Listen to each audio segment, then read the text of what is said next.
Welcome to the Fitness Business Experience podcast. I'm your host, Gregory Bradley. I've got a special guest with me today, Chris Brown from New Era Fitness and Performance and Superfit Business. Are you there, Chris? I am. How you doing, buddy? You good? I'm good. How are you? Very well, thank you. Very well. Very cold. It's freezing here in my office today, so. Yeah, you got an office now. Is that in the gym, or have you separated it from the gym, or? Yeah, we got a separate office now, so we have, I guess like maybe 800 square foot type office. We have two offices in there. The guys have one, so they can do all gym related day-to-day stuff, work on stuff through there. And then I have a separate office just so I can keep my own space, you know, like I'm a bit of a hermit when it comes to work. Sometimes I just got to get in the zone and get down and dirty. So we have one big large office that's separated into two.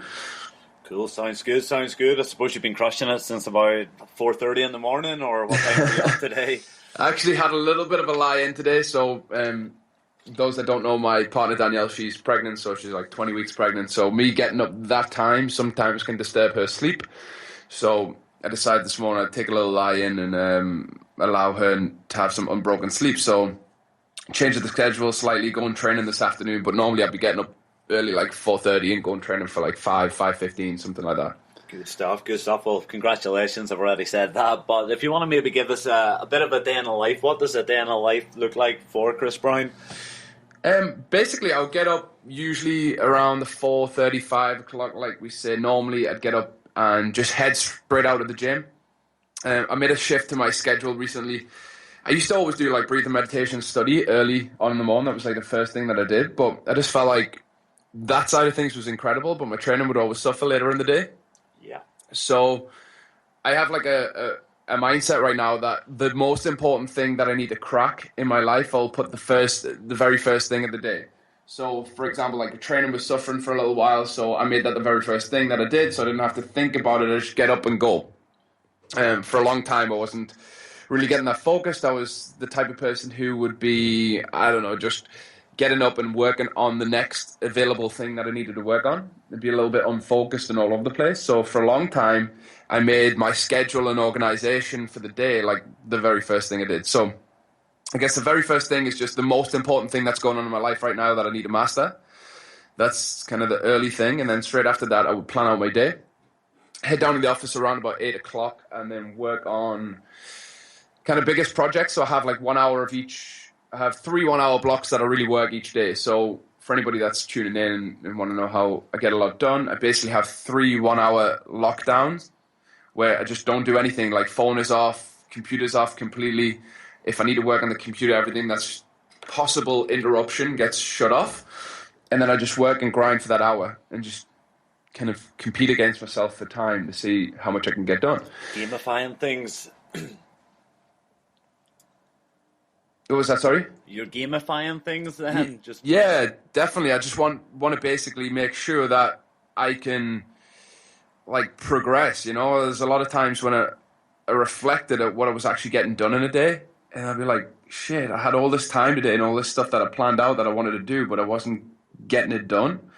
So I find that just putting the clock on it and racing against that clock makes things like 10 times easier for me to get done. I just get in the zone, put some tunes on, and blast it out for that hour.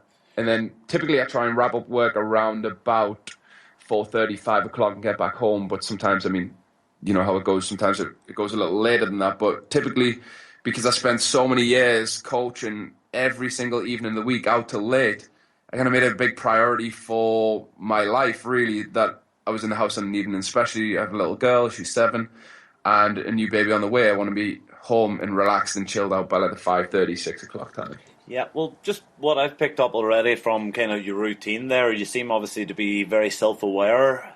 Have you always been that self-aware, or, I mean, have you any tips in terms of, like, I've actually just switched from, I switched back to training early in the morning, and now I've pushed it back to about 4 in the afternoon. I've almost done the opposite of you. I suppose it's all down to priorities, but in terms of self-awareness and reflection, do you do this on a weekly basis? Or, because I sometimes find, and I'm sure you're aware more than anyone, when you're mentoring people in the industry, people can drift and maybe their life can get a little bit out of sync, or they can go down a route and maybe they're going down the wrong route. So have you any insight into that? Or Yeah, definitely. I think those that have worked with me and know me quite closely, I put a huge emphasis on rituals and routines. So I picked this up from Darren Hardy. Actually, he has a concept called he calls it bookending the day.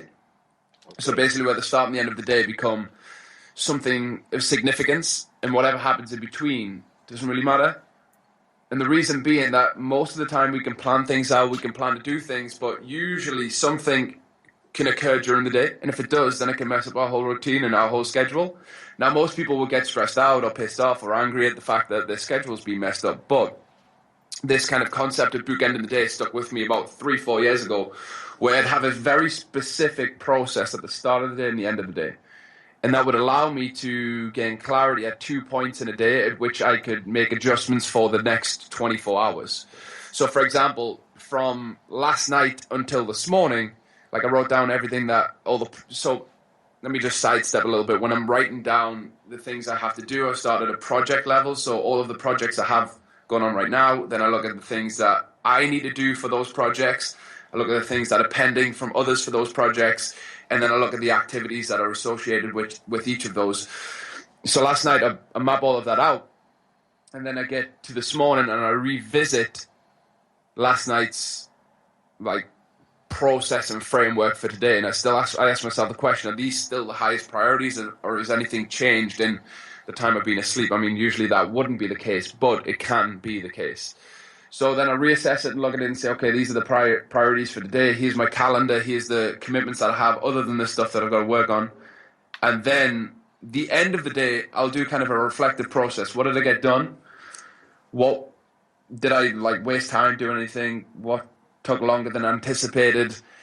What things am I doing that I shouldn't necessarily be doing on a daily basis? I'll create a list from that so that I know, a very worst case scenario, I have the day clear, that I know what I've got to work on, and then at the end of the day, I know that I've got to work on stuff for tomorrow. So if the day is a complete screw up in between those 2 points, it means that at least I'm prepared for tomorrow, so that I can minimize the wasted time and minimize the upheaval, if you like. Does that make sense? Yeah, no, it definitely does. There's an app I use, Winstreak, from Dan Sullivan. I think it's quite similar to that. It's almost, you just type in your 3 wins for the day, and then you put in your 3 wins for tomorrow, and it's all in around that. Your subconscious, you're going to bed and you're almost in a good mood, if you like. So it's quite powerful. Have you ever tried is it the 5-minute journal? Have you seen that book?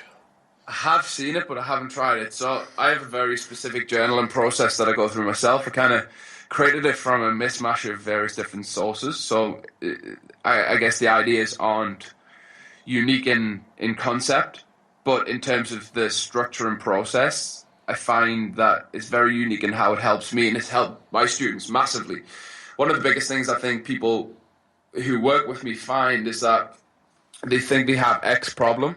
It might be lead generation, it might be not enough clients, it might be they want to get a facility or whatever. The reality is that most of those are just a symptom of the fact that they aren't functioning to the highest possible capability or potential, or even giving themselves a chance to operate at that level by not managing their own routine and rituals. So one big thing I want to really communicate is that the key thing for anybody to understand is that if you master yourself, you master everything else.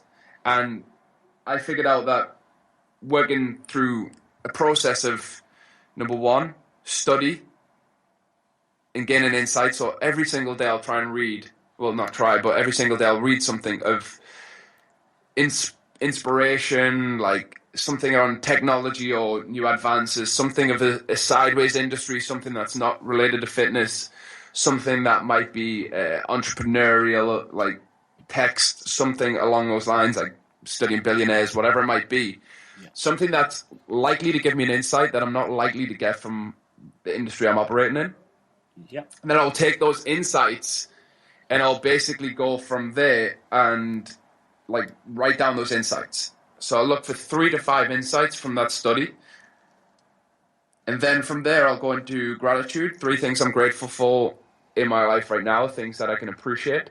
And it's just something simple. Some days it could be like, I don't know, sun shining, or the ability to just walk out of our office, we're right down the riverfront, like just anything simple on that level. But it can also be quite complex in the fact that appreciate the clients that you have that invest in you and allow you to live the opportunity and the life that you have, but also can be like family related, like partners, children, whatever it might be, just something that you can experience gratitude in the moment. And then I will also look at things that I'm typically complaining about at the time and try and flip them into some element of gratitude as well.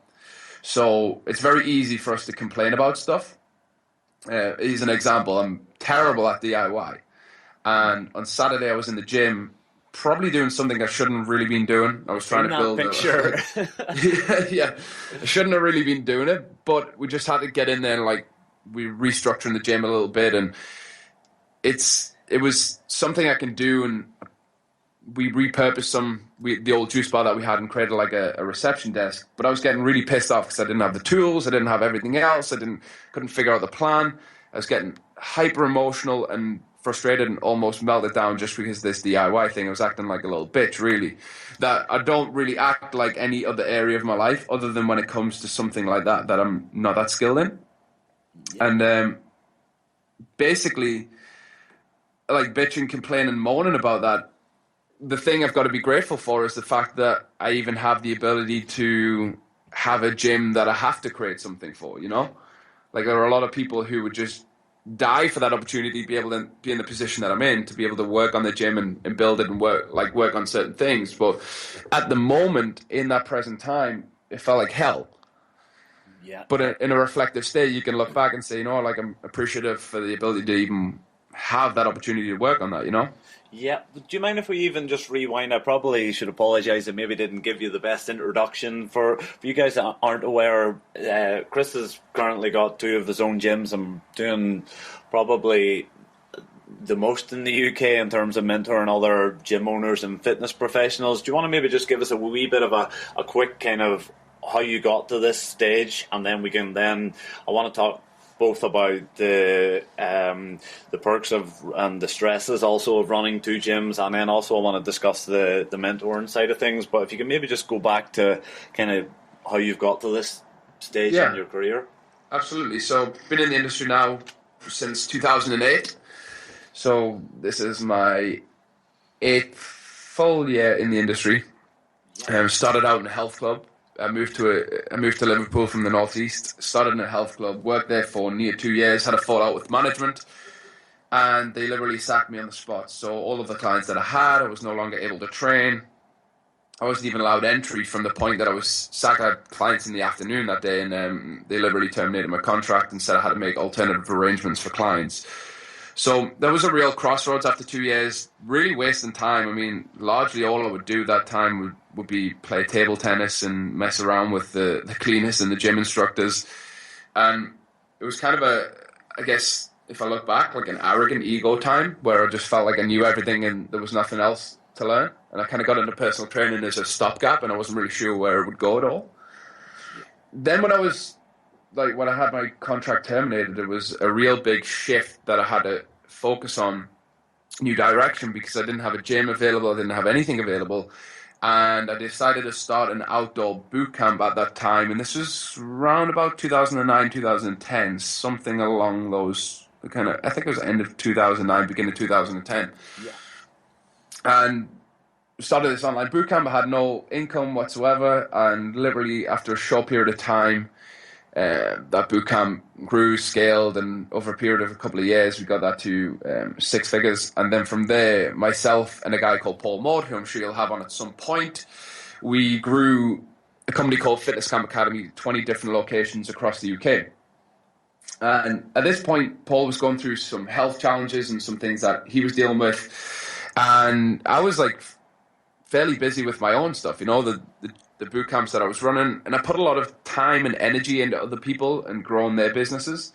In all honesty, I mean, it was the ideal situation, the ideal idea. Myself and Paul wanted to get hundreds of locations, scale them across the UK and the world, and then pretty much sit back and do not a lot.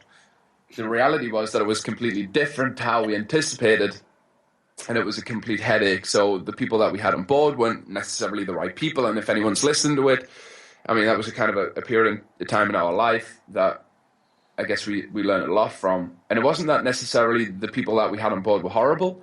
It was just that they needed more guidance and support than we were able to give to them. Yeah. And that was really what made me make the shift. We were only charging like £300 per location as like a rental thing, like a license fee, sorry. And basically, it got to the point where I'd spent all of this time coaching people, training people, which I loved, and transitioned into basically trying to manage like 20 employees. Like, this is no discredit to any of the coaches that we had on board, but they weren't like entrepreneurial. They didn't take our systems and run with them like an entrepreneur might do. They're more like an employee that needed guidance and support all of the time. But for the resources that we had and the time available, we couldn't really put that into it. So I made a conscious decision that it wasn't the direction I wanted to go down. I'd scaled down my own boot camps. I was like running 1 or 2 groups. And I decided at that point it was a gym that I wanted to go down. I think this was like 2011. I was out in New York at a Ryan Lee event. I was hanging out with a couple of buddies out there, and I made a decision that we wanted to go into a gym, and that was kind of the long-term vision. And then we went through a series of stuff. Like, we started sharing with the martial arts studio. Then we went to a shitty, dusty warehouse where we used to get like 50 people per session, which is crazy because we moved to New Era and we had the like state-of-the-art gym, everything amazing. And in all honesty, if I was to like reflect, sometimes the vibes that we had out of this dusty, dirty, scatty warehouse was probably like some of the best times that we've ever had as a business. Yeah. Which is crazy. We had like £1,000 worth of equipment. We had no flooring. It was like an old engineering warehouse, so it was covered in like metal filings on the floor. It was just like nuts. But we just used to go in there and have a bunch of fun. Yeah, well, I remember seeing the images, and sorry to jump in, but I do think, I mean, one of the reasons, Chris, me and you get on so well is I think that we're maybe not down to earth. I want to use a better expression. We're probably realist in terms of we're not trying to pretend to people that building opening a gym is, you know, it's not all just unicorns, and it's not easy. I mean, we've had some long phone calls in terms of, you know, where you've shared your struggles in terms of, you know, how much of a service-driven industry it is, and you are going to get a lot of shit. You know, there's clients are going to be extremely hard work to deal with. So I think sometimes people, and it's not saying that you shouldn't open a gym, but it's just making people aware that it is so much of a service, and you need to be thick-skinned and be prepared to struggle. And obviously you haven't shied away from that. 100%. And even on that point, I mean, like, making work with what you have, you know, like, a lot of people think you need the perfect ideal location, the perfect ideal facility. I mean, we became friends once you helped us out with the launch of New Era, with the equipment and stuff. I mean, at the point in time, you'd seen that warehouse that we were operating out of, and what I see now is that there's so many people with gyms and so many examples of that. At the time, there wasn't really. When I know you were first starting at the time, EFP, and then Black Box now, but like, there wasn't really that many examples of gyms, and we had to kind of create something from nothing and educate the marketplace about something. Now there's like 10 a penny, but the real big thing was that we just had a drive to make what happened. Like, we came from outdoors, right? This was our philosophy. We had outdoor boot camps, shitty, gravelly car parks, wind and rain, snow, hail for like 4 years. I didn't ever cancel a session in the time we were running things outdoor. And I think now there's just like this elitist mentality where people just want the perfect facility, so they don't take action or move forward until they've got the perfect facility. Whereas we made work, like a tiny, dusty warehouse, we made it work, you know? And I think for everybody listening to take from that is just like, make work with what you have right now and then invest the profit back into the business. Sometimes people are, I guess, not at a level where they even need to invest thousands in a facility, yet they do it, and it's likely going to go wrong without the right help and guidance. Yeah. And based on what Greg was saying as well just before, like, this industry's tough, man. I've nearly walked out of it several times.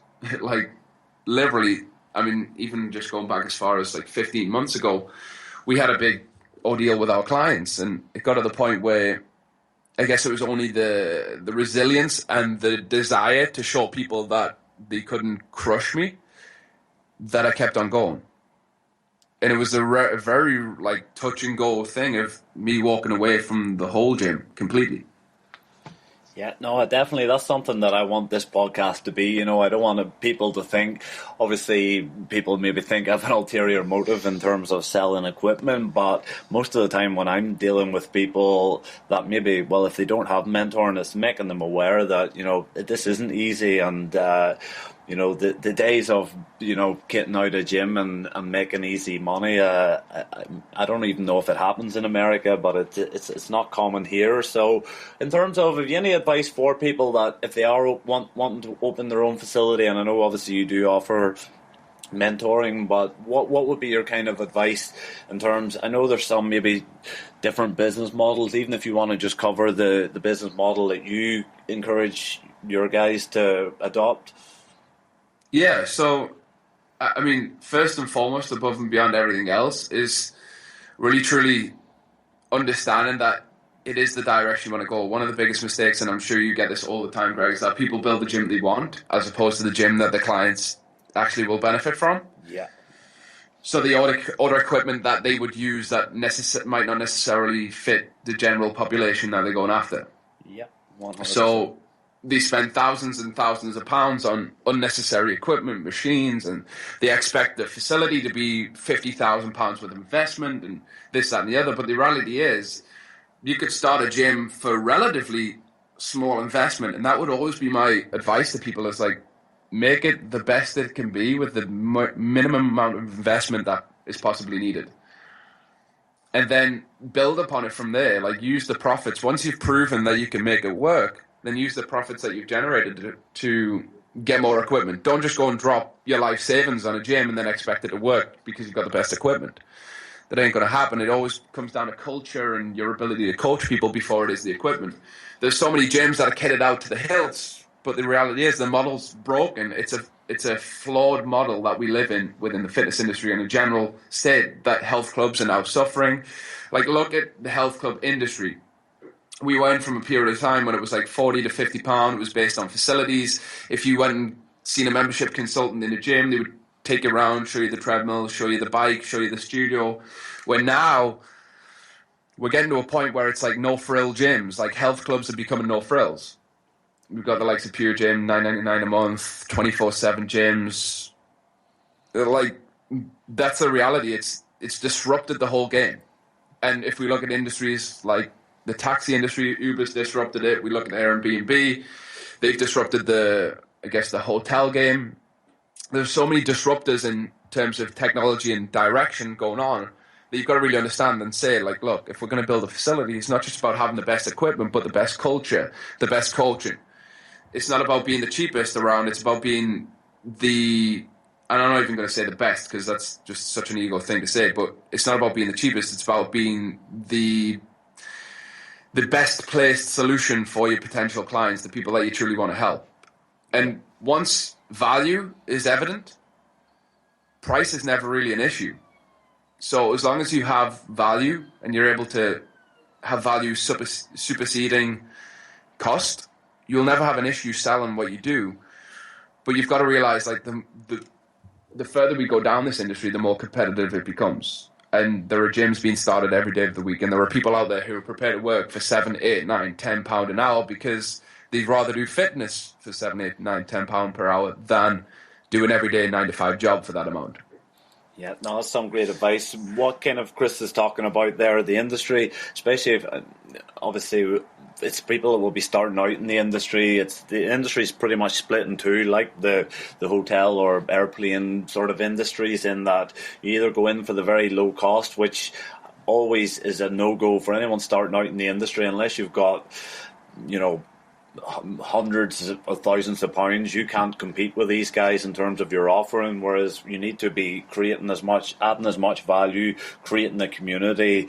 And as you say, you know, you had guys out in car parks or in an old warehouse and just getting the work done. It's the way to do it, building the community. Have you any tips for people in terms of how to build that community, in terms of, you know, with your clients? Do you do any kind of sort of charity boot camps, anything like that?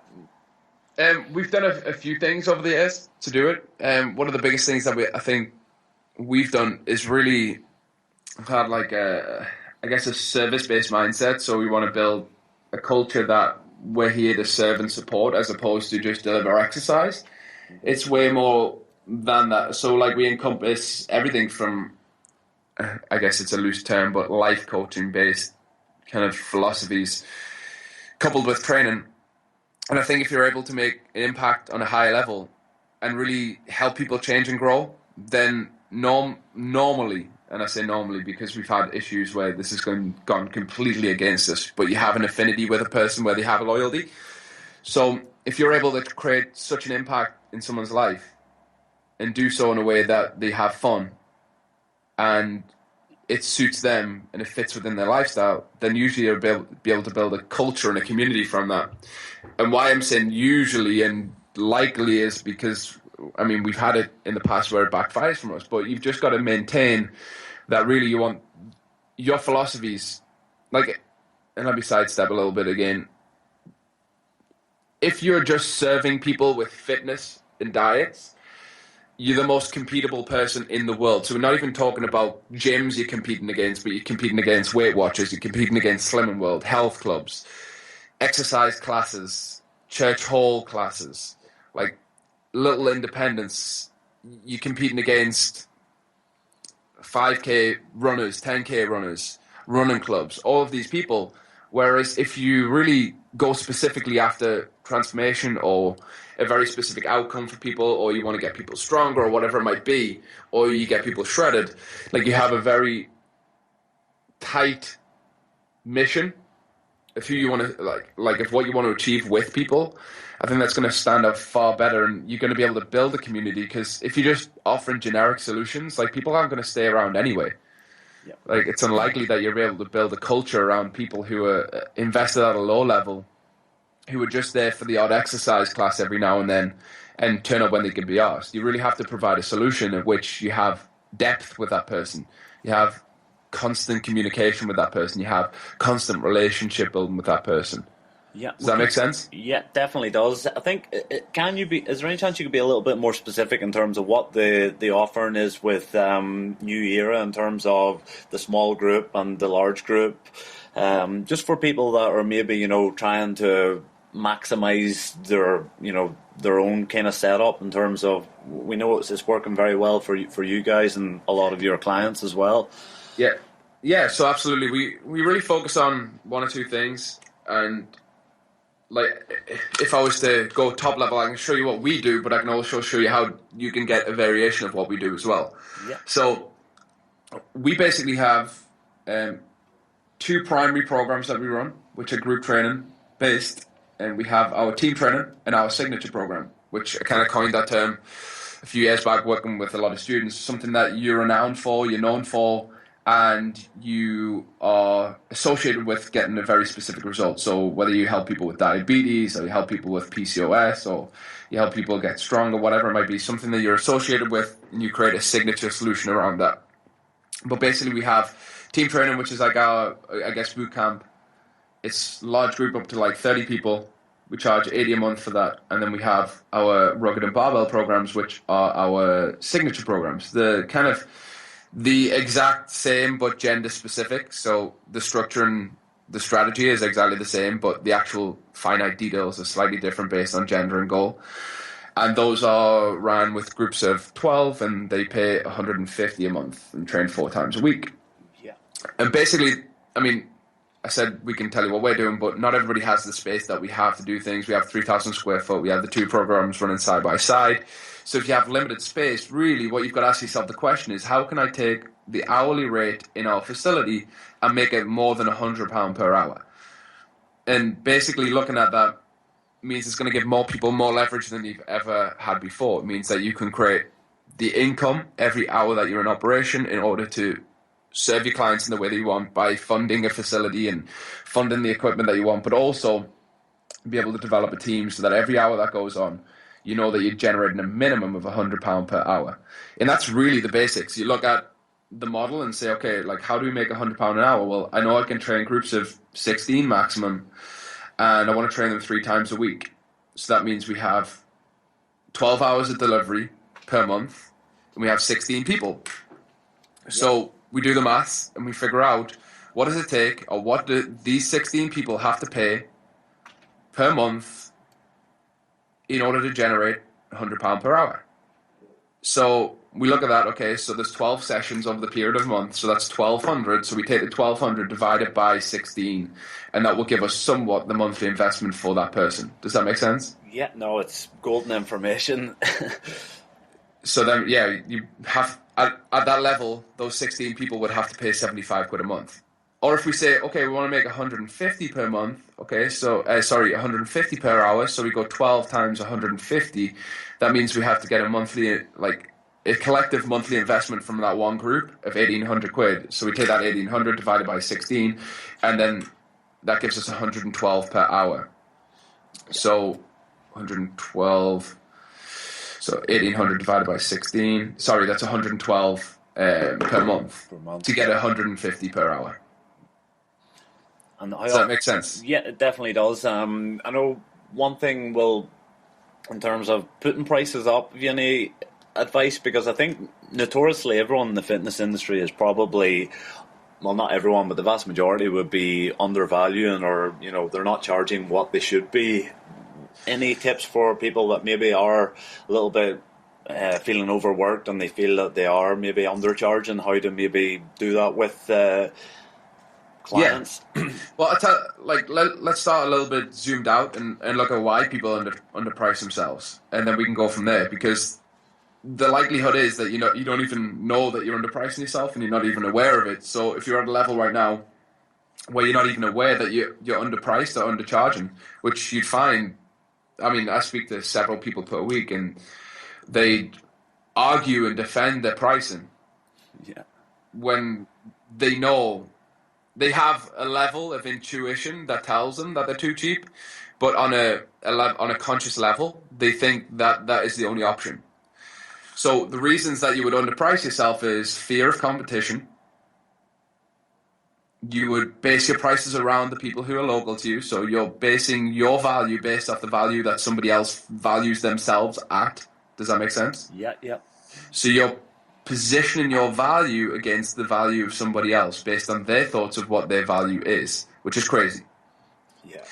And trying to compete with alternative models that aren't the same as your own business model. So looking at local classes and local boot camps and looking at their pricing and saying, well, I can't be so much more expensive because they're charging this, and that means if they're charging this, then I can't charge that. When reality is, if we zoom out and look at the world as a whole, is complete bullshit, because why do Ferrari exist? Why do Lamborghini exist? Why do Bugatti exist? They wouldn't exist if the world thought in a way of, well, this person charges this, so this person can't charge this, right?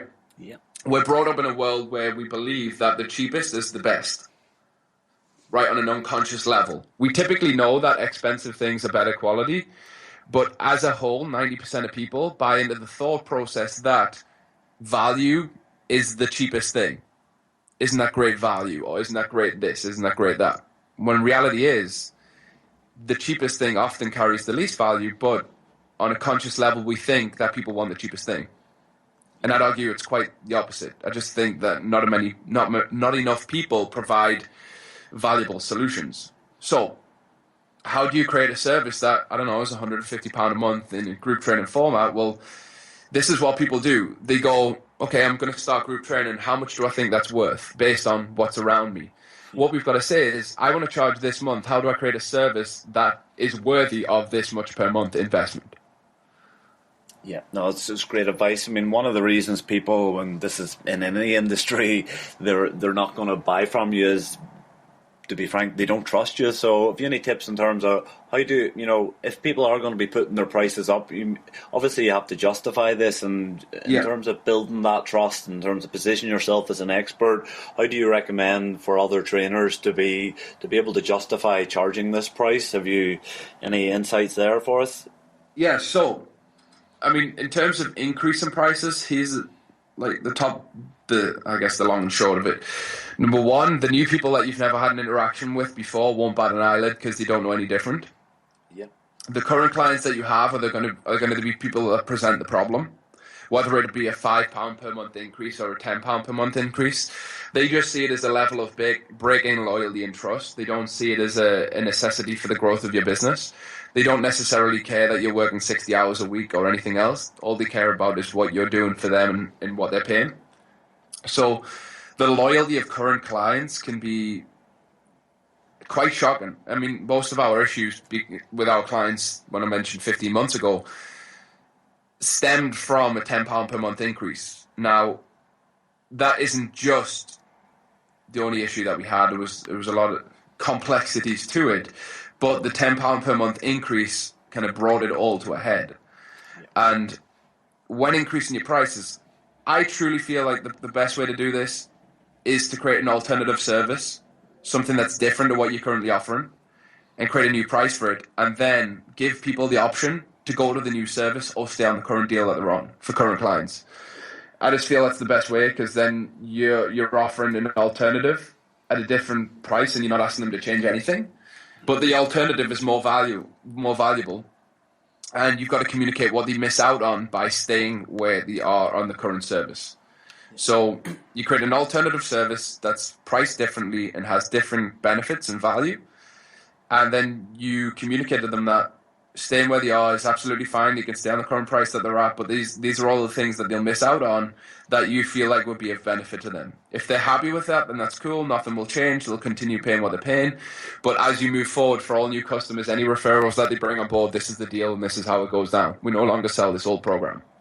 Yeah. Well, it's like putting your price up. It's not a case of just, sucking as much money and making as much money as you can from people. But I know from speaking to people, and I'm sure you can relate to it as well, that sometimes when you put your price up, it actually maybe does make that most annoying kind of client that brings the most headaches and complains the most. It actually cuts them out, and the culture within the gym would be much better. Would you relate to that? 100%. It cuts loose anybody who is on the fringe of leaving anyway, right? So if you were to increase your prices and a lot of people got pissed off, like, it's likely that they had some kind of grievance anyway. Yeah. And the weird thing is that people just pay through habit, right? So once they come to like train in your gym, they'll just train there through habit as opposed to actually truly wanting to be there. So like occasionally purging people out is a good thing to do.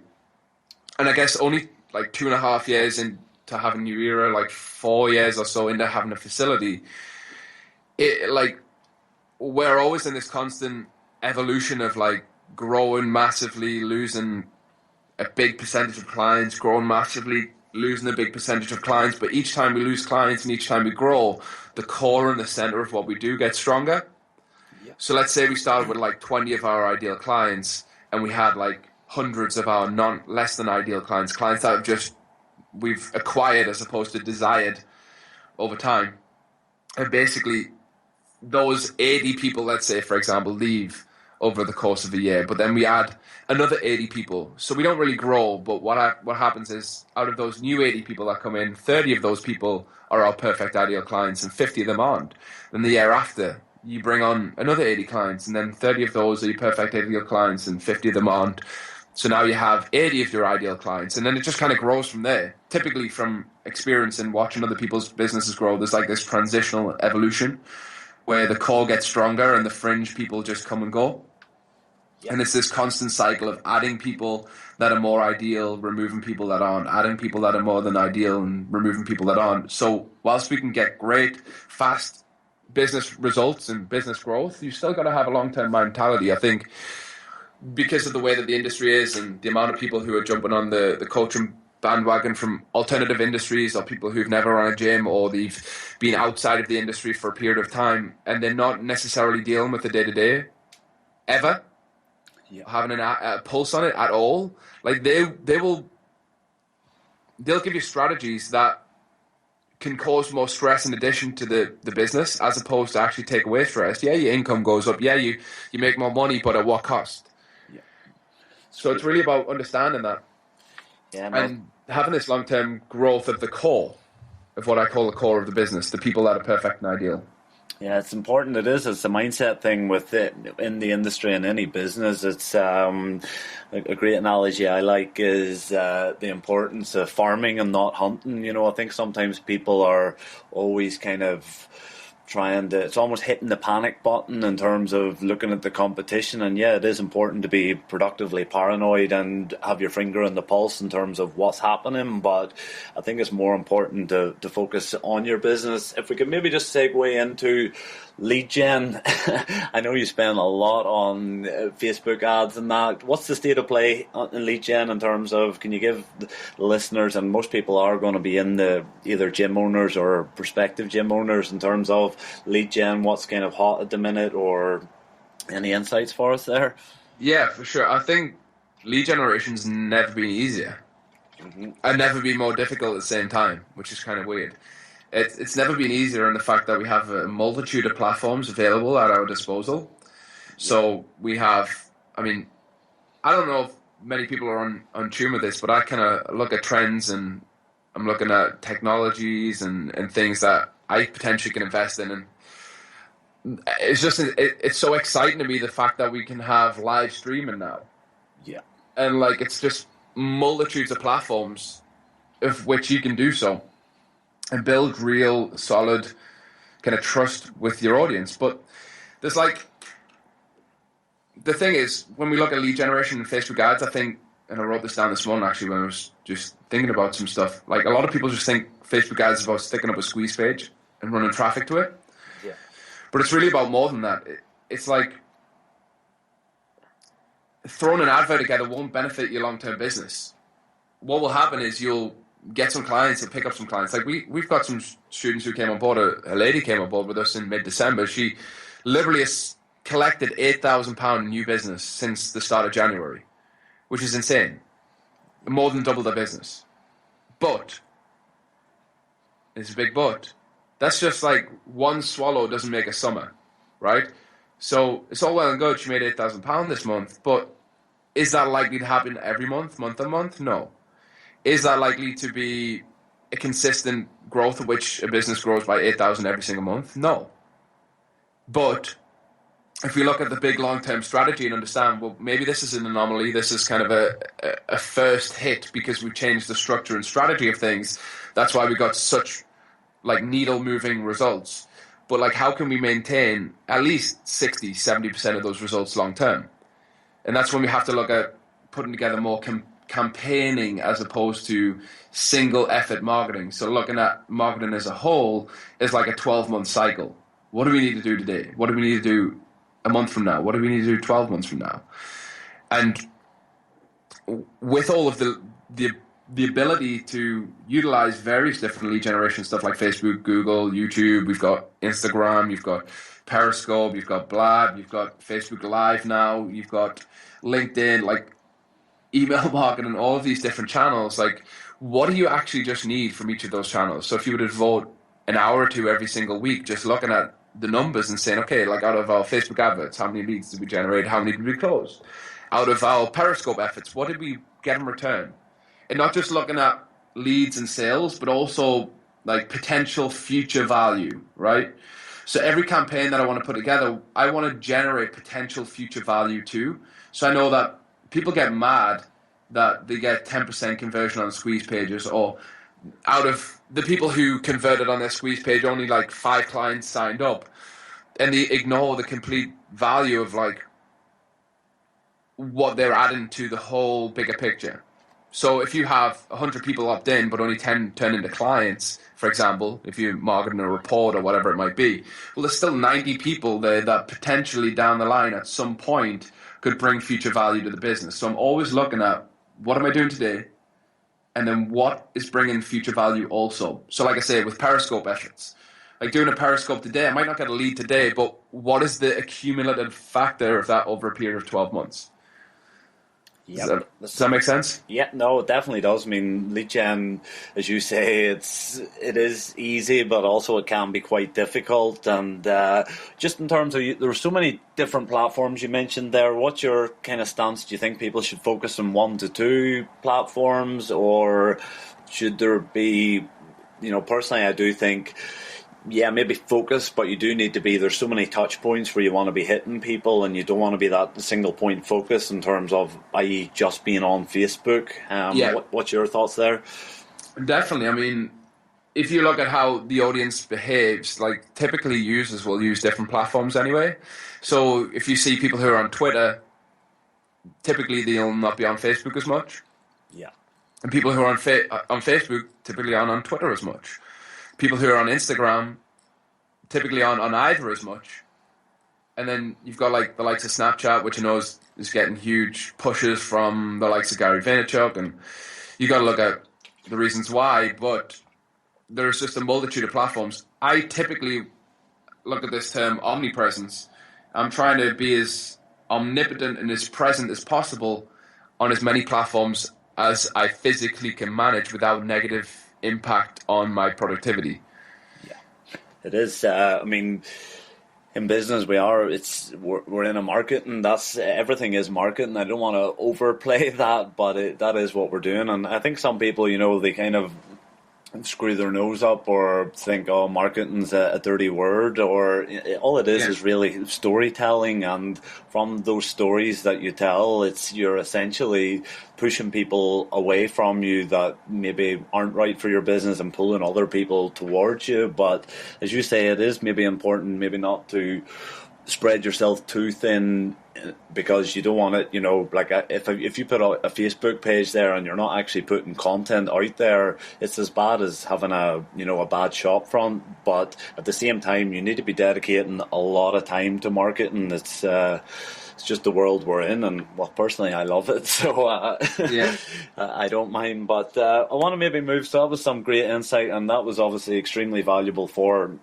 gym owners and people in the industry. But in terms of a mentor, in the act of full disclosure, I mean, I have recommended quite a lot of people to go and speak to you, and I've maybe recommended them to go to some other places. It all obviously depends, but I mean, being totally upfront, the reason that I'm more than happy to recommend to you is because, well, one, you're living and breathing this, you've got a couple of gyms, and I think you really personally do care. And also, I mean, the people that I've recommended, it was well over a year ago, and these guys are still on your top level mastermind. But I get asked quite a lot, either would I maybe help people out, and I do where I can, or point them in the right direction. But in terms of mentoring, can you give us a bit of an overview in terms of how that works out and what you offer? Yeah, for sure. So, I mean, I appreciate all the plaudits in that little bit. We have a couple of things that we have going on. Basically, we'll typically work with people on a short term, first of all, and just really help them accelerate a few things, like get solid, reliable lead generation in place, get a solid process around sales, understand marketing in a campaign fashion as opposed to a single effort or a single burst, and give some strategy and structure, and I guess redefine the model a little bit as well. A lot of people think they have a lead generation problem or they have a business problem. The reality is 9 times out of 10, they have a model problem and a model to goal mismatch. So they have these goals that are physically impossible based upon their current model of operation. So if somebody's doing personal training 1-to-1 and they want to make 20,000 per month just from personal training, well, the likelihood of them achieving that goal is slim. And part of the problem is they're trying to push for a goal that just isn't easy to achieve. It's very difficult for them to achieve that by operating in the current fashion. So sometimes we've got to shift that model a little bit and really figure things out and make sure that they have the right model to serve their lifestyle, their clients, and to gain more traction from that. And from doing so, we've been able to help people go from literally 2,000 per month to literally 15, 16, 25,000 per month, 30,000 per month in sterling, English sterling. So the reason that's been able to happen is because we've helped them gain clarity, perspective, and I guess help them find clarity through points of chaos. Our day-to-day life that we go through every day is like we wake up and we work, but rarely do we have time to think about or question our own direction. And I guess that's what we do really well with people, is like question the direction that they want to take and ask them, is truly the way that they're on, the path that they're on right now, is that the path they want to take, and is that the direction they want to go down? And we do that in a really structured way. So I guess the short-term program, I'm just about to put together a brand new program actually based on everything I've learned over the 3-4 years of mentoring people and kind of some of the shifts within technology, lead generation platforms, sources, so that we can help people just scale and grow their business, right? Get more cash, get a little bit more structure, get a little bit more clarity so that it sets them up for long-term growth. That doesn't solve the problem. That only makes things a little bit more comfortable so they can get to a position where they can make better decisions. Like if you have no money and your every day is fighting to get money, you're going to make poor decisions. Yeah. You're going to put out programs that don't fit with your like long-term vision. You're going to put out programs for the sole purpose of making money as opposed to it sitting in line with your strategy.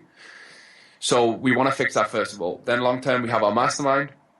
Like Greg mentioned, Mastermind Elite's been running maybe like 2 and a bit years now. We still have some people from the initial enrollment like 2.5 years ago with us, which is crazy. And those guys are the ones who've gone from, you know, like the 2,000 a month to 15, 20,000 per month plus. Yeah. But that's only because they put the effort in, you know? So our mastermind is really about long-term development, growth, like systems, structure, bringing staff on board. So once we give them the tools to generate leads and make sales, we now just have to make sure that they do that consistently. So we put in place some processes that they can map out the 12 months and break down big projects into daily actions. And then we have some accountability and we have live events going on. So for example, next month we're out in Miami for a few days, just basically going and working on a business. And why Miami? Why not England? Well, number one, it's warm. And like secondly, it just takes you out of the environment that you're in. It'd be so easy for us to run events here in Liverpool and have them locally, but we decided when we started it, myself and Danielle, that we didn't just want to do the run-of-the-mill thing where we just hire a hotel room in Manchester or London or something like that. And yeah, it makes it a little bit more difficult for people to travel there, but like aside from the strategies we share, aside from the information we share, getting people in those environments, I don't know if you've ever been to Miami, Greg, but it's just insane. Yeah, I actually haven't been there, but I can totally relate in terms of, I mean, even just traveling to the other side of the world, it just opens your mind. And whilst I don't know, I always like to kind of bow down to America, it is kind of leading the way a little bit in the industry, and I find personally you can learn quite a lot when you're there and you can see things because it's a different culture there. So. They're definitely more susceptible to marketing over there for sure because they've been exposed to it for a longer period of time. Yeah. But also just like, I mean, the reason we want to do Miami is because I went in the summer and the wealth there is just out of this world. Sometimes it's quite hard for us to comprehend money and like we have a scarcity mindset around it, that there's a shortage based on the fact that we've been in a recession and people pulling finance and this, that, and the other, but there is no shortage of finance. It just needs transferring from one person to another. And that transaction just has to be more valuable than the cash that they're paying for it. And that's literally the reason I wanted to get people in luxury places. Like we were in Portugal later in the last year. We were in Amsterdam. We were in Croatia last year. All in like luxury 5-star locations because I wanted people to experience what it's like. I mean, it's very easy for people to make an investment in the business, very difficult to make an investment in themselves. So it's partly the reason we want to take people to luxury locations so we can get them in a situation where they experience some form of wealth and they experience some form of disconnection from their everyday life and they're in a place where they can't be but surrounded by incredible experience. Yeah, no, well, just wanted to just make it clear that it was by no means a sales pitch by any means, but like so many people are looking for support and mentoring, and I obviously get asked quite a lot. So I do want people to, you know, even being able to send people to this podcast to find out more information. And as I say, anyone that I have recommended has got some good results. But Absolutely. Just conscious time-wise, Chris, and just finish up with some maybe action tips in terms of any books or resources for people. What would be your kind of top 3 or even just top 1 book for people to be reading? I always recommend this book. I recommend it a ton of times. Stephen Pressfield, 10 and Pro. Turning Pro, yep. I think I just feel like it's a good book for people to start out if they're looking at mindset stuff. But also, like, even the things I was just saying about our mastermind, like, don't discredit the bigger picture of it, right? So, it makes no odds to me whether you come and join our mastermind or you go and join another coach. Like, all I want to see is that people are moving forward in their life. So, I'm not here to push upon you what we do. What I'm here to say is, like, look, there are reasons why we take people away. Like, you can do this yourself, and you should do this yourself regularly. So I recommend to our guys, like, half a day a week. Basically, this is my whole strategy for getting yourself in place is this: 1 hour per day, half a day per week, a weekend per month, a week per 3 months, and 2 weeks per 6 months. And that's what I do, like, taking time to think, plan, and strategize. So an hour a day, half a day per week to look at the performance over the last week, then a weekend per month where you go, say, with your partner, significant other, where you just go away, no technology, no work-related stuff. You allow your mind to have space and freedom to think. So many people are so busy they don't have space or clarity. Then a week every quarter where you go away, just no laptop, nothing. And it doesn't have to be a week, it could be a long weekend, like 4 days or something, but just time away, again, either by yourself or with your partner, your family. And just get away from the computer. Most of the best ideas I ever get are when I'm not physically trying to make ideas or create ideas or I don't have any pressure around it. It's when I allow space. Yeah, that's I've just jotted that down. Can I maybe get you to repeat that? Just purely selfish, but so it's 1 hour a day. 1 hour a day. Yeah. Half a day per week. Yep. A weekend per month. Yep. 1 week per 3 months. Yep. And 2 weeks per 6 months. So that would be 2 weeks off in the summer, 2 weeks off in Christmas time. Yeah, that'll be a week every quarter,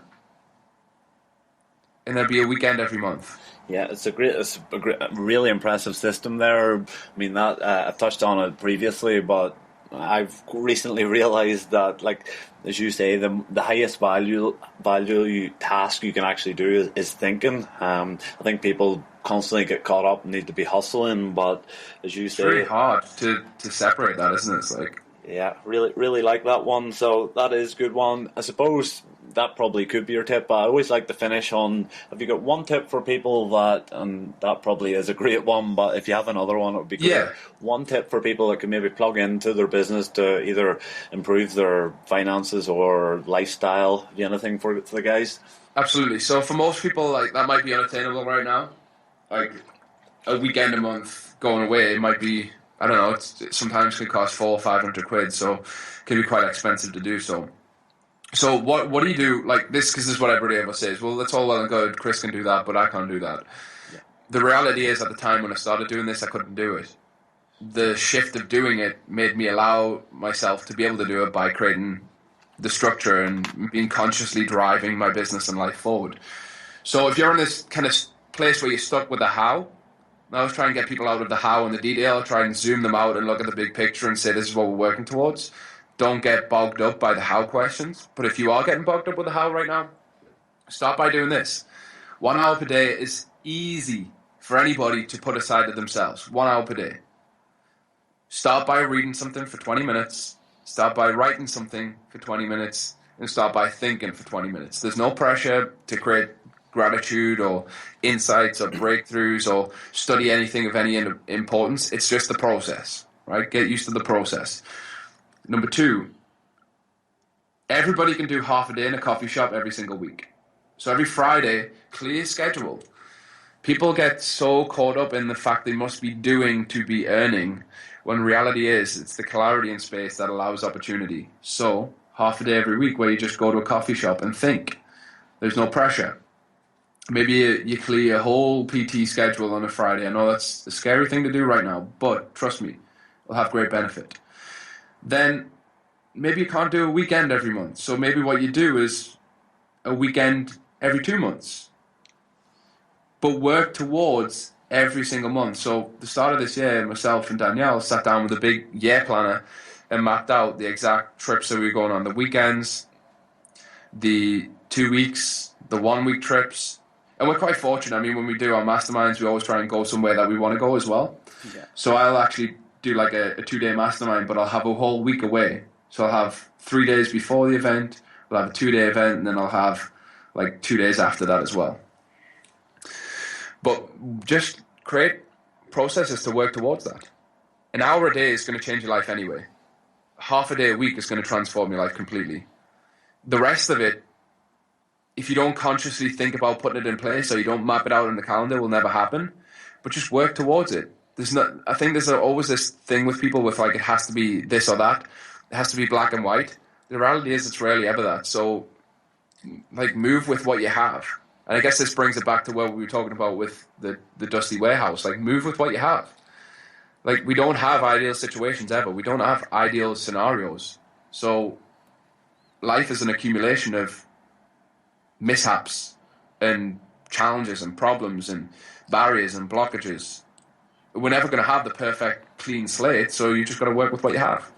Yep. One last question for you in terms of any tips for creating habits, because one thing I've realized again, I think it was Dan Sullivan was talking about, everyone talks about how they need to be more disciplined, but in reality everyone is 100% disciplined. It's just maybe successful people are disciplined to the right types of habits, whereas maybe people that aren't so productive are extremely disciplined to the wrong habits. And any tips for then creating the right kind of habits? And you've talked about rituals, because I want to get you back on a podcast, because we could have literally dived deep into routines and we didn't even talk about meditation or anything like that. But just if you want to finish it, have you got anything in terms of creating habits and sticking to them?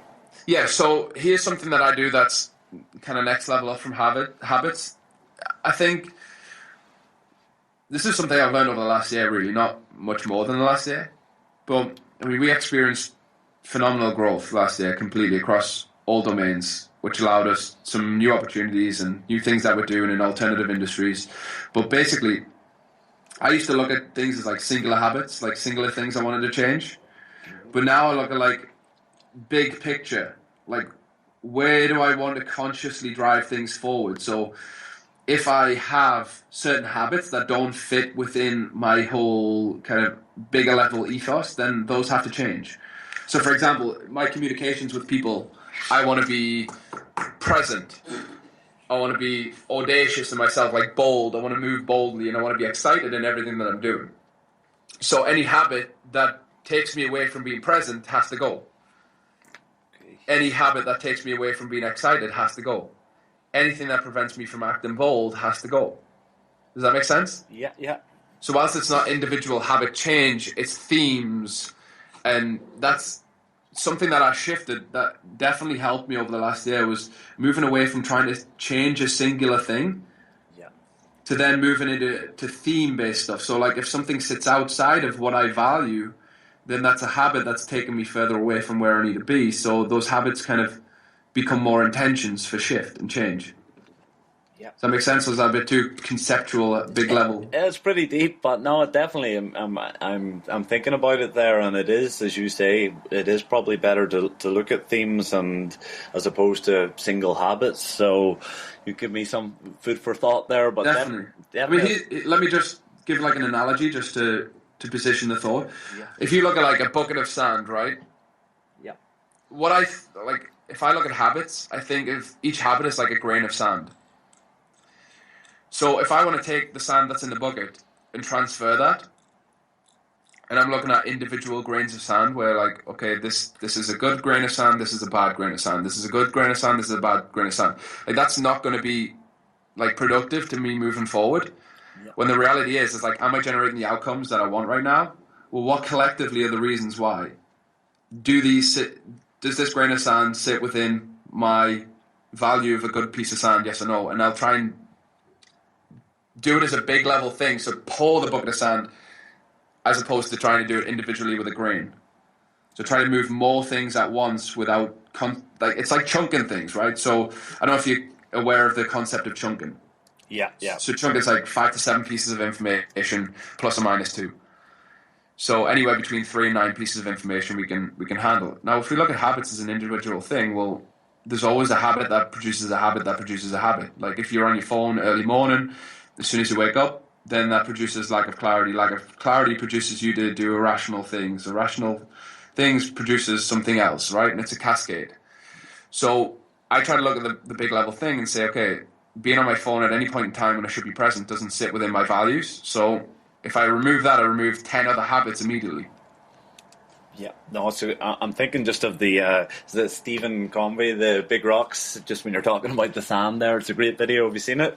I haven't seen it, no. No, definitely. I think everyone should check it out. It's more of a time management kind of an analogy for it, but it's a great one. But no, definitely, I think it is, as you say, it's cutting those things out of your life that's going to have the bigger impact. I do definitely want to get you back on because we previously had a call and you gave some great info more on the mindset, and most of it is mindset. If we're being totally honest, business is predominantly, I know Tony Robbins talks about it being 80% mindset and 20% being strategy and tactics. Would that be something you kind of would agree with, or?